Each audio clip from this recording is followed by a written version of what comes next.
Shalom, saudara-saudari yang saya kasihi dalam Kristus, teman-teman, dan juga semua saudara yang ingin tahu, yang ingin mengenal hati Bapa. Kita akan masuk pelajaran memiliki hati Bapa bagian yang kedua. Di bagian yang pertama, saya sudah menyampaikan siapakah Bapa itu, dan melalui Yesus kita dapat mengenal Bapa itu. Bapa yang mencipta langit dan bumi, Allah Bapa di sorga. Dan melalui Yesus kita dapat mengenal Bapa, namun penghalang-penghalangnya ada nama Bapa juga di rumah. Dan waktu kita mengampuni Bapa, kita berdamai dengan Bapa, kita akan mendapat impatasi hati Bapa, kita dapat mengalami hati Bapa itu. Dan melalui Yesus kita dapat bertumbuh di dalam pengenalan akan Bapa. Nah, dalam Maliaki 4 ayat 5 dan 6 berkata, hati bapak-bapak kembali kepada anak-anak, hati anak-anak kembali kepada bapak-bapak. Di bagian yang kedua ini, saya mau kita belajar bersama-sama bagaimana untuk menjadi seorang bapak. Sebagai pastor, pengajar, penginjil, sebagai seorang bapak, sebagai seorang businessman, sebagai seorang ibu, pelayanan wanita, siapapun Anda, mudah-mudi Anda boleh memiliki hati bapak. Dan hati Bapa itu bawa kembali kepada anak-anak, dan hati anak-anak itu berbalik. Di dalam Lukas 1 ayat yang ke-17, Rasul Lukas menyampaikan, dia ambil Maliaki 4 ini, dia sampaikan bahwa hati bapak-bapak kembali kepada anak-anak, tapi hati durhaka, dia bilang. Dia tidak boleh bilang anak-anak, hati durhaka, anak-anak yang sudah memberontak, orang yang sudah tidak mengenal Tuhan, yang berlagak tahu, yang hidup dalam pesta pora, dalam kejahatan, itu akan berbalik kepada Allah melalui bapak-bapak yang sudah dipulihkan. Tuhan sedang memulihkan hati-hati bapak dalam gereja. Tuhan sedang memulihkan hati bapak-bapak dalam rumah tangga, dalam keluarga, dalam masyarakat ini. Tuhan sedang mencari bapak-bapak. Orang-orang yang bukan hanya gelar bapak, ayah, father, papa, tetapi mempunyai hati bapak yang di sorga. Nah, mari kita masuk lebih dalam. Kita belajar 1 Korintus 4 ayat 14 dan 16. Ya, 1 Korintus 14 ayat 14 dan 16, di mana waktu itu Rasul Paulus menulis surat kepada jemaat Tuhan di Korintus, di kota Korintus. Dia kata demikian, hal ini kutuliskan bukan untuk memalukan kamu, tapi untuk menegur kamu sebagai anak-anakku yang kukasihi. Dia menegur mereka di Korintus bukan seperti menegur sembarangan, tapi menegur karena sebagai anak-anakku yang kukasihi. Rasul Paulus pernah bekerja, pernah membuat tenda, buat kemah di Korintus bersama Priscilla dan Aquila pada waktu itu. Dan dia bertemu berdua orang ini dan akhirnya membimbing mereka, memuridkan mereka. Dan bagaimana menginjil dan membawa orang masuk dalam kerajaan Allah. Dan dia membimbing mereka, mendidik mereka. Tapi sampai ke dalam surat dia yang dalam 1 Korintus ini, dia ingatkan kepada mereka, menegur mereka. Apa yang dia tegur? Kita lihat ayat yang ke-15. Sebab sekalipun kamu mempunyai beribu-ribu, bukan 2-3 orang, 5 orang, beribu-ribu pendidik, punya guru, punya konselor, punya pemimpin dalam Kristus, kamu tidak mempunyai banyak bapak. Bapak ini pater, ya, saya sudah kata tadi, adalah sumber dana, sumber ilham, pewahyuan, sumber dari kekuatan, sumber kuasa yang datang dari Tuhan untuk membimbing, meletakkan dasar, bahkan melindungi. Karena akulah yang dalam Kristus Yesus telah menjadi bapakmu oleh Injil yang kuberitakan kepadamu. Jadi bapak rohani. Akulah Injil kamu menginjilkan Injil, itu Injil yaitu Yesus mati bangkit kembali, Yesus mengasihimu, Yesus mau nebus dosamu. Waktu engkau percaya Yesus, engkau dilahirkan kembali, Roh Kudus berikan kau roh anak, kau memanggil dia ya Abah, ya Bapa. Waktu engkau percaya Tuhan Yesus, engkau sudah mulai satu hidup yang baru. Kau sudah tinggal hidup dalam kegelapan, kau tidak lagi dibawa kuasa kegelapan, tapi dibawa kerajaan Allah di mana Yesus menjadi Raja, jadi Tuhan dalam hidupmu. Nah, kata Paulus berkata, aku seperti bapak, ya, menginjil kamu, mendidik kamu. Sebab itu aku menasihatkan kamu, turutilah teladanku. Paulus menasihatkan mereka di Korintus, ikuti teladan Paulus, yaitu supaya jadi bapak rohani. Jadi bapak membimbing, ya, bapak rohani sekali lagi menjadi bapak bukan hanya bapak dalam konteks laki-laki ayah, tapi bapak istri juga boleh, karena bapak di sini artinya peranan, tanggung jawab, ya, bersama-sama mendidik dengan jadi bapak ibu rohani atau kakak abang rohani, ya, gitu. Nah, 1 Korintus 4 ayat 14 dan 16 ini adalah panggilan menjadi bapak. Ya, untuk menjadi panggilan jadi bapak kita harus mengalami hati bapak dulu. Ya, seperti saya sampaikan dalam bagian yang pertama, mengenal hati bapak itu. Ya, dapat yang kedua kita mau mendalami lebih lagi mengenal hati Bapa itu. Di dalam Kisah Para Rasul 9 ayat 3 dan 5.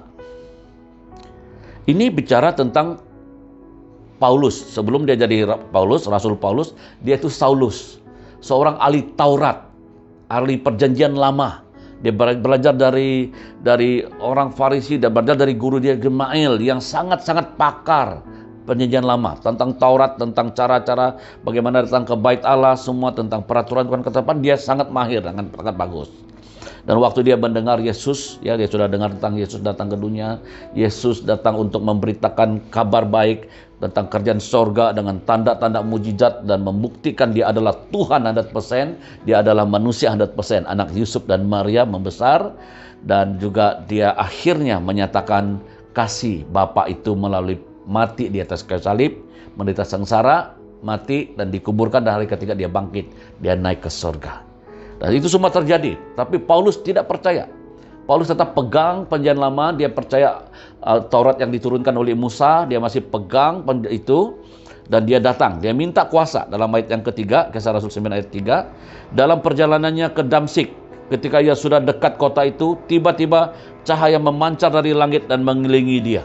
Kalau kita baca ayat 1 dan 2 mengatakan dia dapat kuasa dari pembesar, daripada ketua-ketua agama pada waktu itu untuk tangkap orang Kristen.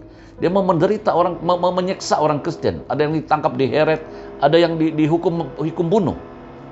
Ini dia jahatnya Saulus pada waktu itu dengan atas nama agama. Dia cari dari rumah ke rumah.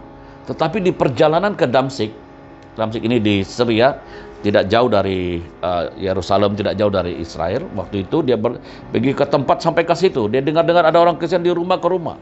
Dia mau cari, tetapi di tengah dia jalan, sudah dekat kota itu, tiba-tiba ada cahaya memancar dari langit, mengelilingi dia. Ayat seterusnya, ia rebah ke tanah dan kedengaranlah olehnya suatu suara yang berkata kepadanya, Saulus, Saulus, mengapa engkau mengenai aku? Saulus, Saulus, mengapa engkau mengenai aku? Dia bilang. Kenapa engkau mengenai aku? Wow, ini berat. Ada suara yang datang demikian rupa. Dan jawab Saulus, siapakah engkau Tuhan? Dia panggil Tuhan, siapakah engkau? Dia tahu ini pasti Tuhan, ini sesuatu yang lebih besar dari dia, hebat, bercahaya, memancar di sekitarnya. Katanya, akulah Yesus yang kau aniaya itu. Rupa-rupanya Saulus menganiaya orang-orang Kristen itu menganiaya Yesus karena ikut iman Kristen, di mana kita orang percaya itu adalah tubuh Kristus. Kita adalah tangan, kaki, dan mata mulut Tuhan di bumi ini, di mana melalui Roh Kudus yang tinggal dalam kita, dibaptis dalam air yang sama, mengambil roti dan cawan perjamuan kudus yang sama, tubuh dan darah Yesus, kita disatukan. Yesus adalah kepala dan semua adalah anggota tubuhnya. Waktu mengenai siapa-siapa mengenai orang-orang Kristen, orang percaya, dan dia sedang mengenai Tuhan Yesus. Dia berdepan dengan resiko Tuhan pencipta langit dan bumi. Yang kata ada maka ada, jadi maka jadi. Dan Saulus sedang menghadapi resiko ini. Dia mengenai Yesus, dia tanpa sadar. Dan Yesus yang menjawab, akulah Yesus. Jangan lupa Yesus pernah berkata dalam Yohanes 14 ayat 6, akulah jalan kebenaran dan hidup, tidak seorang pun sampai kepada Bapa kalau tidak melalui aku. Ayat 7, 8, 9 kalau kita ingat dari bagian pertama, Filipus tanya murid-murid Yesus yang lain, 12 rasul itu tanya, mana Bapa? Tunjukkanlah Bapa itu kepada kami. Yesus berkata, kau melihat aku, kau melihat Bapa. Yesus adalah gambar Bapa yang kelihatan.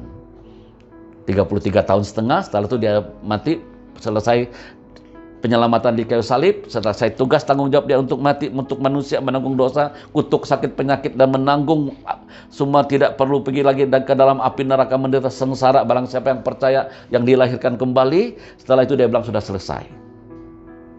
Yesus adalah Bapa itu sendiri. Di dalam Yesaya 9 ayat 5 dan 6, saya pernah sampaikan dalam bagian 1, yaitu di mana Yesus adalah penasihat ajaib, Allah yang perkasa, Bapa yang kekal, dan Raja damai. Dia itu Bapa yang kekal. Jadi berarti tanpa sadar Saulus ini, dia menganiaya Bapa Yesus, ya itu di dalam menganiaya gereja Tuhan. Tapi kita bersyukur melalui pengalaman ini, ayat yang ke-17. Di dalam Kisah 9 ayat 17 dan 18, saya tidak satu persatu karena agak panjang, saya terus pergi ke ayat 17, dia kata demikian. Lalu pergilah Ananias, rupanya di satu tempat Tuhan Yesus juga berjumpa dengan Ananias, seorang yang takut akan Tuhan. Tuhan bagi tahu dia, pergilah Ananias ke situ dan masuk ke rumah itu. Ia menumpang tangannya ke atas Saulus, katanya, Saulus, saudaraku, Tuhan Yesus yang telah menampakkan diri kepadamu di jalan yang engkau lalui, telah menyuruh aku kepadamu, supaya engkau dapat melihat lagi dan penuh dengan Roh Kudus. Rupa-rupa di tempat yang sama, Tuhan Yesus berjumpa dengan Ananias, orang yang takut akan Tuhan. Dia seorang yang soleh, yang saleh, yang takut akan Tuhan, dan dia disuruh untuk pergi jumpa Saulus yang tadi sudah mulai buta, mata dia tidak dapat lihat. Harus dipapa, harus dibawa karena menganiaya orang-orang Kristen pada waktu itu. Dan waktu Ananias tumpang tangan dan mulai mata dia terbuka dan dia dapat kepenuhan Roh Kudus. Kepenuhan Roh Kudus itu artinya dia dipimpin, dia mulai dikuasai oleh Roh Allah.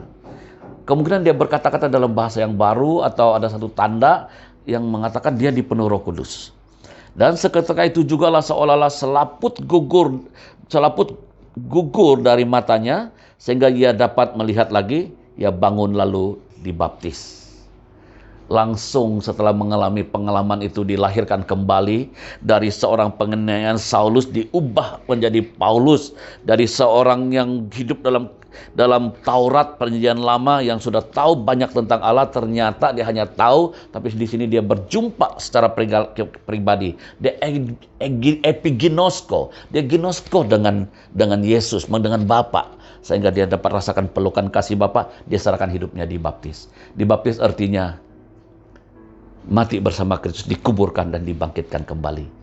Ya, bukan mati yang bunuh diri, bukan mati maksudnya hilang nyawa, bukan maksudnya hidup lamanya, tabiat lamanya, pikiran lamanya itu dikuburkan dan dibaptis itu ditenggelamkan. Kemudian dibaptis artinya ditenggelamkan, setelah itu dibangkit karena dari dalam air itu dalam satu hidup yang baru. Kalau kita masih ingat, Yesus juga pernah dibaptis bukan karena bertobat, karena mengikuti perintah Tuhan. Matius 3 ayat 16-17. Dan ada suara dari surga berkata, inilah anakku, kepada dia aku berkenan. Dan waktu itu Roh Kudus datang menyerupai merpati, turun atas Yesus. Dan sejak itulah Yesus dipenuhi dengan Roh Kudus. Jadi baptisan itu sangat penting. Baptisan itu artinya kematian hidup lama, meninggalkan gaya hidup lama, kepercayaan yang lama, pikiran yang lama, dilahirkan kembali, dipenuhi oleh Roh Allah, dan kita diberi kuasa menjadi anak-anak Allah. Kita memanggil dia, ya Abah, ya Bapa. Dan tidak sampai di sana, kita harus mengenal dia, mengenal Bapa itu lebih sungguh. Kita harus dibuka, ada roh hikmat dan poin supaya kita mengenal Bapa. Karena mengenal Bapa itu adalah hal yang sangat penting dalam hidup kita. Bahkan itu adalah satu dari tujuan Yesus datang. Dia bilang, hendaklah kamu sempurna sama seperti Bapamu yang di surga adalah sempurna. Tuhan mau supaya kita anak-anak, jadi remaja, dewasa, dan dewasa penuh, sehingga Yesus makin kelihatan, kita makin berkurang. Hati Bapa mulai memenuhi hidup kita. Hati Bapa itu adalah kasih agape, E-G-A-P-E. Agape itu kasih tanpa syarat, tanpa batas, tanpa batas mengampuni orang yang bersalah kepada kita. Istri anak kita yang buat salah, atau suami kita yang buat salah, ataupun orang lain, bahkan orang yang menganiaya kita, kata firman Tuhan, ampuni mereka dan memberkati mereka. Jangan balas kejahatan dengan kejahatan, tapi kalahkan kejahatan dengan kebaikan. Itulah kasih Bapa. Kalau orang nuntut engkau jalan 1 meter, satu kilometer, jalan 2 kilometer. Yang minta baju jubah, kasih lagi yang dalam. Artinya ditampar kanan, kasih kiri. Artinya tidak balas kejahatan dengan kejahatan, yaitu balas dengan kebaikan. Itulah kasih. Itulah kasih Tuhan. Dia adalah kasih. Kasihnya tidak pernah gagal. Dan dia mengasihi Anda dan saya. Dan dia mau hati Allah Bapa itu diimpatasi, ditransfer ke dalam hidup Anda dan saya. Supaya apapun tugasmu, apapun pekerjaan, mungkin seorang supir, mungkin seorang driver taksi, mungkin kau seorang polis, tentara, apapun, kau seorang guru, staff nurse, dokter, atau seorang hamba Tuhan, pastor, pengajar, gembala, penginjil yang berjalan dalam kerasulan dan kenabian, engkau harus memiliki hati Bapa dan menjadi Bapa buat bangsa-bangsa, supaya jangan bumi ini terkutuk, jangan bumi ini dimusnahkan seperti yang dinubuatkan oleh Maliaki pasal 4 ayat 5 dan 6. Mari kita masuk lebih dalam mengenal Bapa. Pengalaman dengan Bapa itu sangat penting. Saya sudah beritahu, saya sudah mengalami hati Bapa, mengenal suara Bapak pertama tahun 89. Saya masih ingat bapak saya meninggal, ayah saya meninggal. Ada suara berkatakan dia akan jadi Bapak. Kemudian Pak Edilio datang tahun 98 ke Kuala Lumpur. Waktu itu saya melayani bersama Munamudi, dan kami diimpatasi hati Bapak, kami dipulihkan, kami mengampuni ayah kami mengalami Bapak, kami mengalami pemulihan hati Bapak.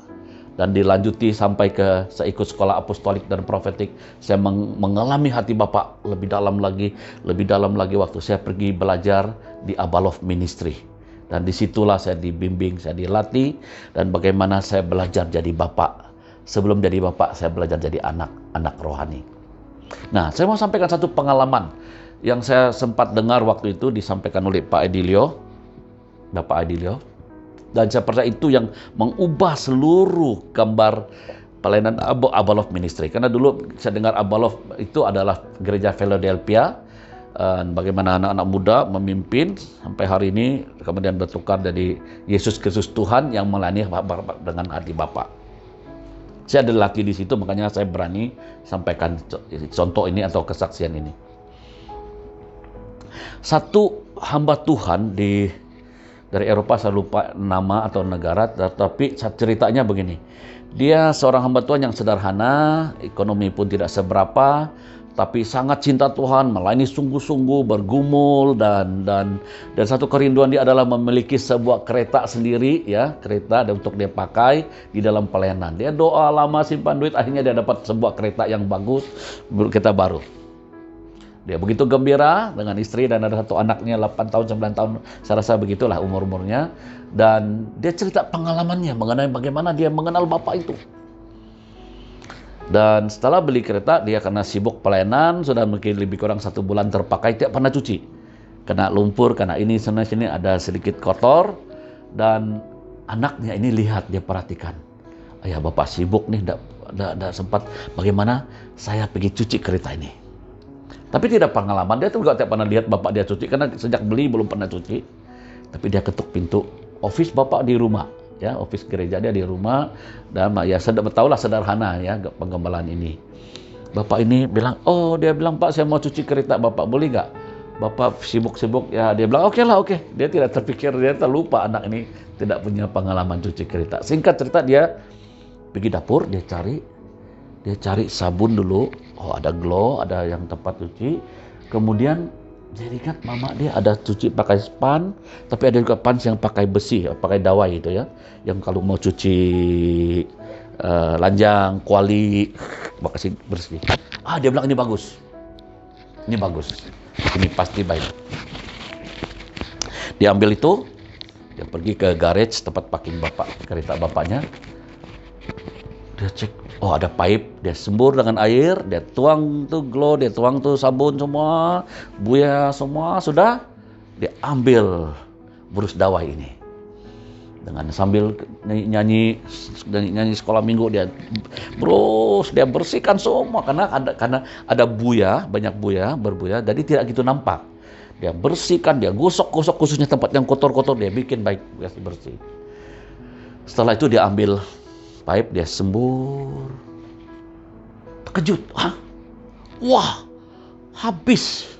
Kereta baru yang cat masih bagus itu habis, hilang cat, digarit-garit beberapa tempat. Dia terkejut dan ketakutan. Habis, kali ini mesti Bapak marah. Saya sudah buat salah ini, dia bilang.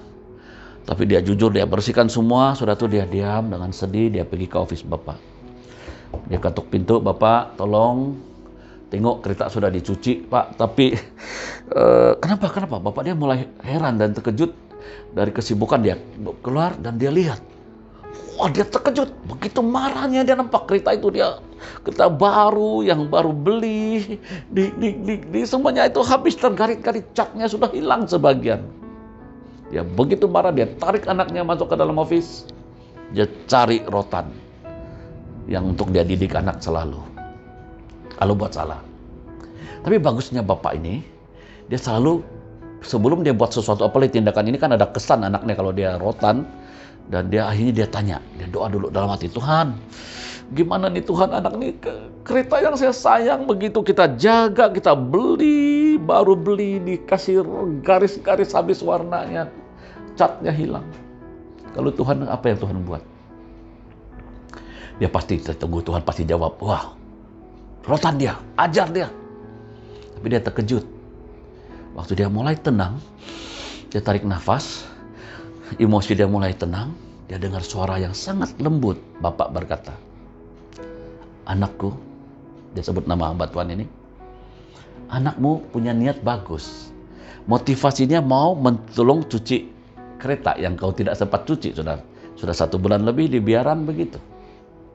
Tapi perbuatannya salah. Dia tidak ada pengalaman, dia tidak tahu dia cuci, dan akhirnya terjadi demikian.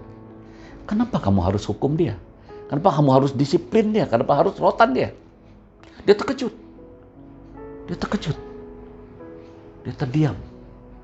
Betul juga, kadang-kadang di dalam gereja, di dalam masyarakat ini kita sering kali nampak seseorang buat kesalahan, kita hanya hakimi dia, kita hukum dia, ataupun disiplin dia dengan perbuatan di depannya. Tapi kita tidak tahu dia buat begitu karena kemungkinan dia sedang kelaparan, dia sedang kesusahan, dia sedang mengalami stres, depresi. Motivasinya bagus, hatinya baik, perbuatannya salah. Kenapa dia harus dihukum? Dia harus dididik, diajar, supaya bagaimana cuci kereta yang benar dan sebagainya.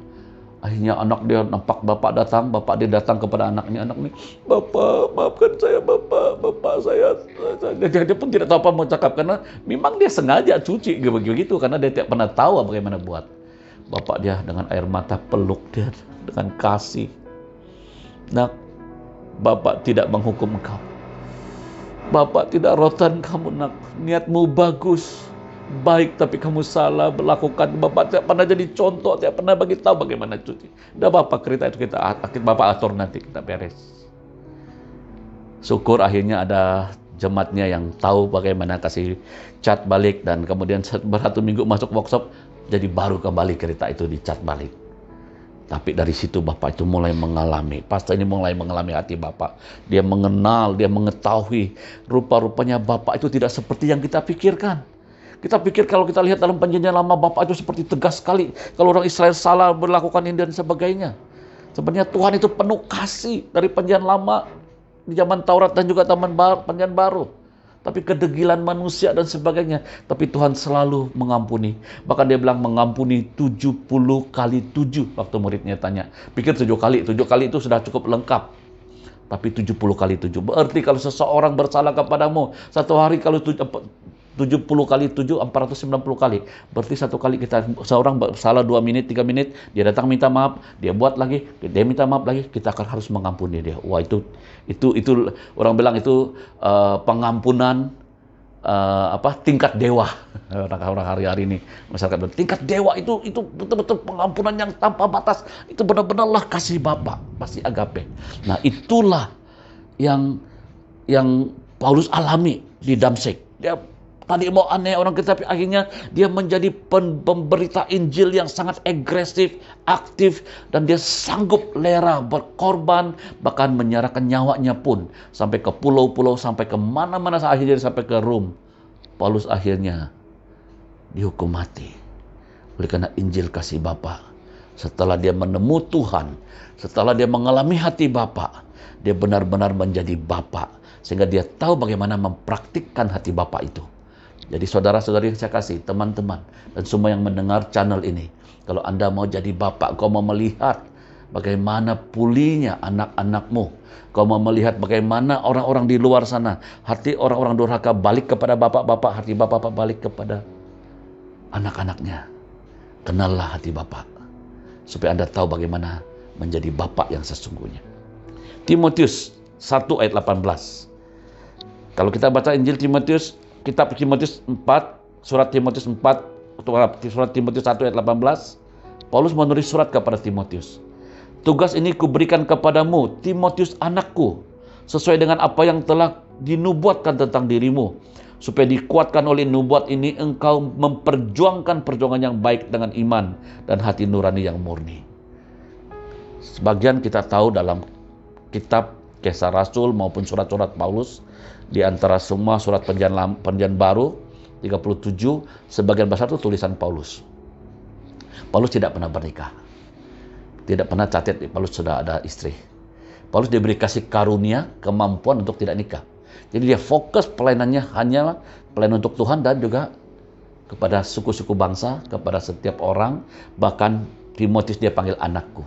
Inilah anak rohani yang dia lahir dari Injil, dia muridkan, dia mentor, dia empower Timotius sampai Timotius menjadi seorang pelayanan seperti kerasulan, seorang gembala. Akhirnya dia menggembala di Efesus, satu dari gereja mungkin lebih dari 40-50 ribu orang di Efesus, dan sangat berhasil karena ada seorang mentor, seorang bapak rohani. Seorang bapak rohani rindu anak-anaknya lebih baik, pelayanan lebih besar, lebih luas. Itulah hati Bapak. Kalau kita hanya menjadi pastor, pemimpin, pendidik, banyak di dunia ini.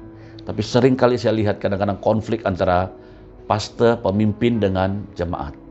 Bila ada jemaat lebih pandai berkhotbah, memimpin pujian dan yang lain, kadang-kadang kita terancam, takut. Kadang-kadang kita agak takut karena dia lebih hebat dari kita. Nanti gimana bagian kita? Tapi kalau engkau memiliki hati Bapa, pandangmu sudah beda. Kau seperti Bapa di sorga, memiliki pikiran dan perasaan Kristus. Dalam Filipi pasal yang kedua ayat 5, aku memiliki pikiran Kristus, kata Paulus. Aku memiliki perasaan Kristus dan pikiran. Artinya hati Bapa, perasaan Bapa. Dan kita melihat orang-orang yang kita gembalakan, orang-orang yang kita jaga, anak-anak yang dititipkan oleh Tuhan dalam keluarga kita, laki maupun perempuan, mereka semua punya potensi, mereka semua punya karunia, mereka semua dipasti Tuhan sudah sediakan sesuatu supaya mereka sukses, supaya mereka berhasil, supaya mereka mencapai impian kerjaan surga, meluaskan kerjaan Allah. Itu hati Bapa. Jadi Paulus melihat seperti itu, makanya dia tidak takut, dia all out. Dia mentor, dia coaching, dia mengajar, dia didik Timotius. Bahkan juga jemaat-jemaat yang lain. Kita lihat dalam 1 Tesalonika lagi, satu catatan 2 ayat 10 dan 11. Kamu adalah saksi. Demikian juga Allah betapa saleh, adil, dan tidak bercacatnya kami berlaku di antara kamu yang percaya.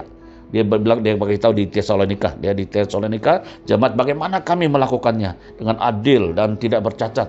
Kamu orang-orang percaya. Kamu tahu betapa kami seperti Bapa, seperti look like Father. Artinya hati Bapa, melayani dengan Bapa terhadap anak-anaknya. Telah menasihati kamu dan menguatkan hatimu seorang demi seorang. Pelayanan hati Bapa itu sangat efektif dan lebih efektif dibanding hanya mengajar di member atau di sekolah, di kelas. Itu perlu, itu secara umum mengetahui, tetapi yang lebih efektif adalah one on one. Satu demi satu dilayani, diimpatasi, dibagi hidup, bahkan doa double portion, double kali ganda urapan yang kita ada berbagi kepada generasi. Dan inilah yang Paulus katakan, kita sebagai pemimpin dalam gereja. Begitu juga dalam rumah tangga, begitu juga dimanapun kau berada. Kalau engkau sebagai pemimpin satu organisasi, satu pelayanan, engkau dalam satu masyarakat, mungkin kau dipanggil jadi adalah seorang ketua kampung, engkau seorang ahli politik, apapun jawatan, apapun panggilanmu, setiap kita dipanggil menjadi bapak untuk membapai orang-orang yang kita bimbing. Latih dan bimbing mereka menjadi orang yang hebat, orang-orang yang di Tuhan kehendaki, yang Tuhan mau, supaya mereka dapat melayani dengan lebih efektif dan meluaskan kerajaan Allah, dan lebih banyak orang dapat diberkati melalui pelayanan kita. Itulah pelayanan hati Bapa. Banyak pendidik, banyak pemimpin, konselor, guru. Tetapi Tuhan, Paulus berkata, aku menjadi Bapa. Seperti yang kamu lihat, kata Paulus. Tesalonika 2 ayat 10 sampai 12 tadi, ayat 12. Dan meminta dengan sangat supaya kamu hidup sesuai dengan kehendak Allah yang memanggil kamu ke dalam kerajaannya, kerajaan dan kemuliaannya. Dia bimbing setiap orang satu demi satu, one on one by one, supaya mereka hidup sesuai dengan kehendak Allah yang memanggil kamu ke dalam kerajaannya dan kemuliaannya. Itulah panggilan sebagai seorang bapa. Tapi kita harus mengalami dan mengenal bapa itu lebih sungguh. Lukas 15, ada cerita tentang seorang bapa punya 2 orang anak. Dia sangat kaya, punya harta dan yang lain. Singkat cerita, di situ tentang anak sulung dan anak bungsu. Dan anak bungsu ini dia minta bapak harta bagi lebih awal. Kira-kira anak durhaka ini. Belum waktu bapaknya dia sudah minta. Tapi bapak yang baik, bapak bilang, oke, bapak kasih kau pengalaman, kasih kau harta bagian kamu. Maka bangkitlah ia dan pergi kepada bapaknya. Setelah dia dapat harta, dia pergi ke satu tempat, dia coba mungkin mau buat bisnis atau yang lain, tak tahu di sana terjadi kemarau, dia berfoya-foya, dia bersama dengan wanita-wanita yang lain, akhirnya dia jatuh dan dia coba makan, dia coba bekerja peliharaan babi. Orang Yahudi tidak makan babi. Jadi dia mau kasih pelihara babi, ini jarang terjadi. Ini berarti dia sudah sampai ke satu level yang sangat berat. Bahkan tiada makan, dia mau makan hempas babi. Berarti dia sudah sampai level macam babi begitu. Tapi akhirnya dia sedar. Maka dia bangkit. Lukas 15 ayat 20-21. Maka bangkitlah ia dan pergi kepada bapaknya. Ketika ia masih jauh, ayahnya telah melihatnya. Lalu tergeraklah hatinya oleh belas kasihan. Tergerak oleh belas kasihan. Itu sehingga ayah itu berdiri mendapatkan dia, lalu merangkul dan mencium dia. Ketika kata anak itu kepadanya, Bapak, aku telah berdosa terhadap sorga, terhadap Bapak, aku tidak layak lagi disebut anak Bapak. Janganlah, anggaplah aku sebagai kuli, hanya pekerja, aku datang hanya untuk tampung di rumah Bapak. Aku sudah bukan anak lagi, aku sudah tidak layak, aku berdosa, aku memalukan nama Bapak. Tapi ayat 22, tapi ayah itu berkata kepada hamba-hambanya, lekaslah, bawalah kemari jubah yang terbaik, pakaikanlah itu kepadanya dan kenakanlah cincin pada jarinya dan sepatu pada kakinya. Tapi anak ini terkejut. Dia bilang, tidak, engkau anak yang sudah hilang dan dapat kembali. Ayah itu bilang, mari. Dia panggil pekerja-pekerja yang lain. Mari hamba-hambanya, lekas, beri dia jubah yang terbaik, jubah pakaian yang baik. Beri dia kembali, melindungi rasa malu dosa dia, itu kita tutupi.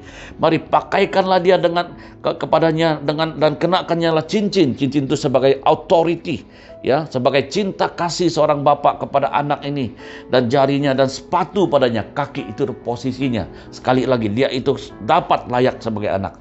Dan ayat 23, dan ambillah anak lembu tambun itu, sembelihlah dia dan marilah kita makan dan bersukacita.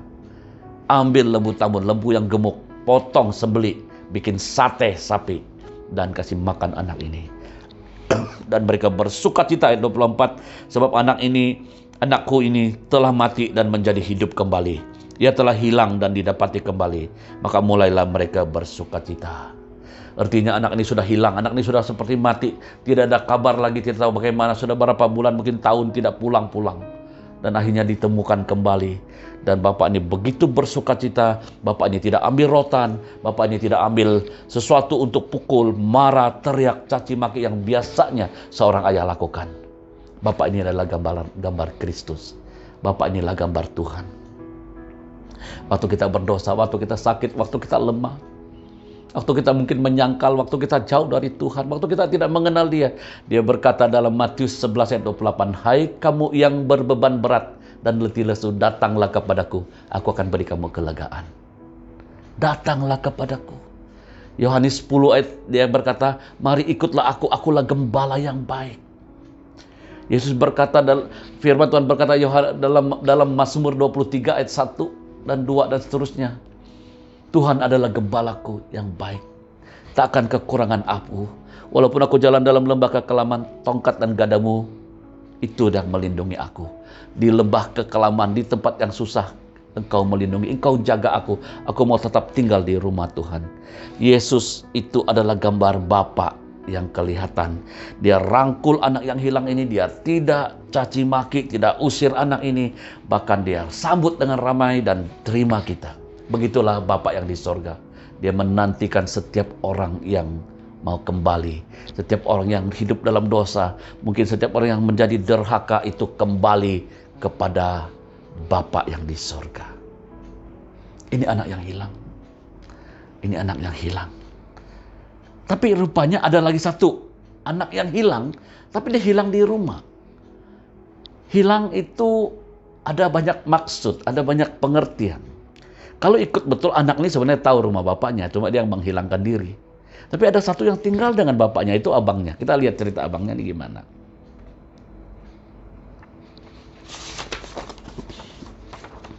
Abang ini mendengar, dia baru balik dari sawah. Dia dengar anaknya ini, dia dengar adik dia pulang. Yang dia lihat bukan adik dulu. Dia lihat perbuatan salah adiknya. Dia mulai dengar ada menarik lagi lembu, potong lembu lagi. Dia mulai marah, dia tidak mau masuk. Maka ayat 28, Lukas 15 ayat 28, maka marahlah anak sulung itu dan dia tidak mau masuk. Lalu ayahnya keluar dan berbicara dengan dia. Tetapi, ayat 29, tetapi ia menjawab ayahnya, katanya, telah bertahun-tahun aku melayani Bapak dan belum pernah aku mendengar perintah Bapak, tidak pernah melanggar perintah Bapak. Tetapi kepadaku belum pernah Bapak memberikan seekor anak kambing untuk bersukacita dengan sahabat-sahabatku. Tidak pernah ada keramaian, Bapak tidak pernah rayakan saya selama ini. Tetapi baru saja anak Bapak yang telah memboroskan harta kekayaan Bapak bersama-sama dengan pelacur-pelacur. Wow, secara detail dia tahu dengan pelacur-pelacur. Maka Bapak menyembelih anak lembu tamun itu untuk dia. Ayat yang ke-30. Wah, dia sampai cari kejahatan, kesalahan adiknya. Dan makanya dia marah. Nah, ini biasa, normal, ya, secara manusia normal. Kalau kau tidak mengenal hati Bapa, cenderung kita nampak orang yang berdosa hanya melihat yang di dosanya, tidak lihat anak itu adalah satu pribadi yang sangat baik. Anak yang pribadi itu adalah anak adik kandung. Adik itu penting, sangat penting maksud saya. Bukan anak yang baik, maaf. Maksudnya anak itu satu pribadi yang berharga di mata Tuhan. Lebih berharga dari lembu, lebih berharga dari harta. Karena di surga nanti semua tidak ada satupun yang kekal. Di bumi ini akan musnah. Waktu Yesus datang kedua kalinya setelah memerintah 1000 tahun di bumi ini. Tetapi anak ini tinggal kekekalan di surga atau neraka. Bapak ini mengasihi anak ini. Tapi bapak abang ini marah. Tapi ayat yang ke-31, kata ayahnya kepadanya, anakku, engkau selalu bersama-sama dengan aku. Dan segala kepunyaanku adalah kepunyaanmu. Kita patut bersukacita dan bergembira karena adikmu telah mati dan menjadi hidup kembali. Ia telah hilang dan didapat kembali. Betul, anakmu sudah buat adikku bersalah. Sudah dia buat dosa dan sudah hilang. Kita sudah kehilangan dia. Seperti sudah tidak ada lagi satu anak yang bungsu. Saya tinggal anaknya, tinggal kamu. Semua yang kau punya, kau punya. Tapi sekarang dia sudah kembali. Kita harus gembira. Artinya, anak sulung dalam konteks orang Yahudi itu selalu wakilnya anak sulung itu mendapat yang lebih banyak dan mengurus harta bapak. Kalau ada bagian ya ada anak-anak yang lain, tapi anak yang bungsu sudah minta bagiannya.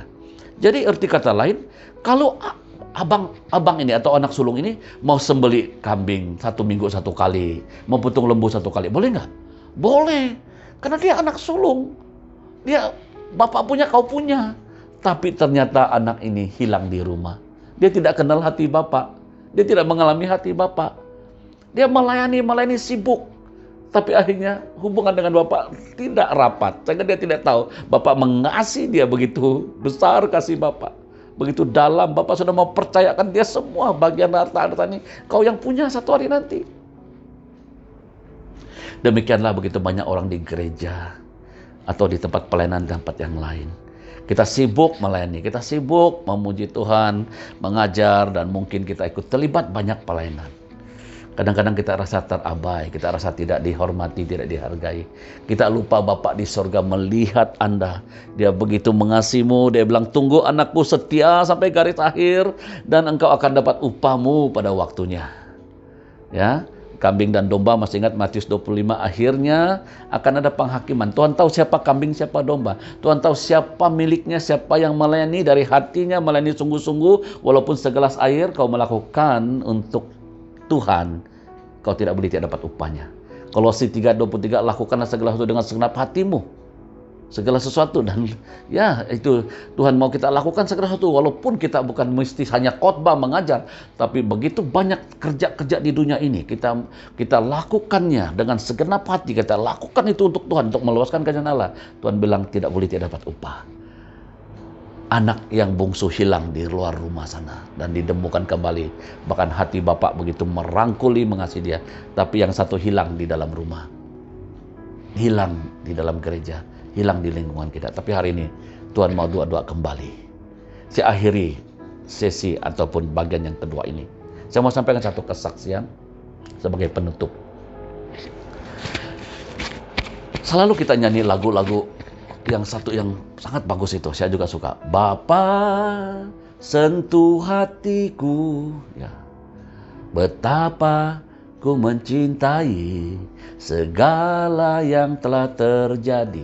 Wah, lagu ini dia mencintai apa yang terjadi. Tapi apa yang terjadi sebenarnya di sebaliknya, saya bersyukur karena satu penyanyi agak sudah terkenal sekarang, namanya Jason, pernah datang ke gereja kita 8 hari bulan Mei 2015 atau 14 kira-kira begitu ya, beberapa tahun yang lalu. Seorang hamba Tuhan berkenalkan datang dan dia mulai nyanyi dan dia beritahu cerita pengalamannya bagaimana mencipta lagu ini.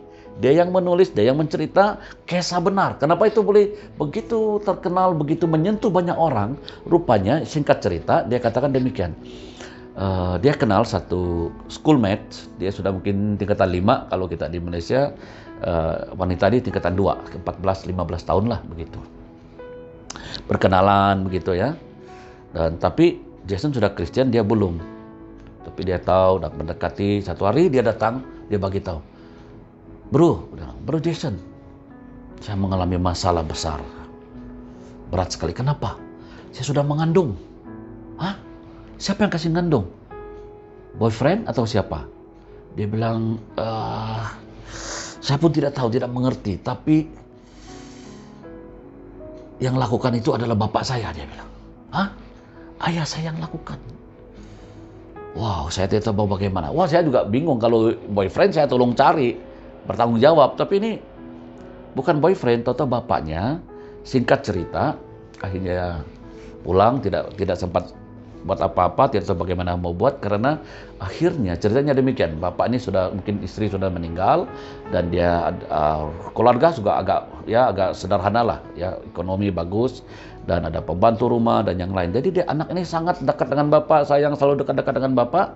Tahu-tahu terjadi spontan begitu saja, dan akhirnya mengandung anak ini. Bapak ini tidak tahu bagaimana, lapor ke polis, buat pergi rumah sakit, hospital bersalin. Ya, gimana kalau case bapak ini di penjara. Akhirnya bapak dia dapat satu akal di satu kebun agak jauh, jauh dekat hutan, tidak jauh berapa tempat. Dia bikin satu pondok-pondok, rumah-rumah kecil, ada bilik, ada semua keperluan asas dibuat di sana, dan ditinggalkan perempuan ini. Dan selalu ada pembantu rumahnya datang kasih makan, urus itu setiap hari. Dan oleh karena anak ini, wanita ini agak bingung dan tertekan. Nanti yang lahir, ini anak siapa? Anak saya tapi dengan bapak. Berarti itu juga adik saya, juga anak saya. Dia pikir-pikir sampai bingung dia, sampai mau gila dia. Stres, depresi, dan akhirnya dia hilang ingatan, dia lupa. Sampailah dia 1-2 tahun kemudian, ada satu hari, menurut cerita si Jason, dia cerita ke Jason ini, ceritanya begitu. Dia satu hari, tangan diikat rantai, seperti biasa, rambut sudah panjang, sudah tidak terurus gitu ya. Dan datang satu pribadi dekat dengan dia, berdiri dengan penuh senyuman dan penuh kasih melihat dia. Dia tengok, dia terkejut. Dia lihat seperti dia pernah lihat di mana. Dia teringat, dia pernah lihat di gambar, di foto-foto. Di sekolah ada lambang atau di dekat-dekat, yaitu gambar Yesus. Dia bilang, kamu Yesus?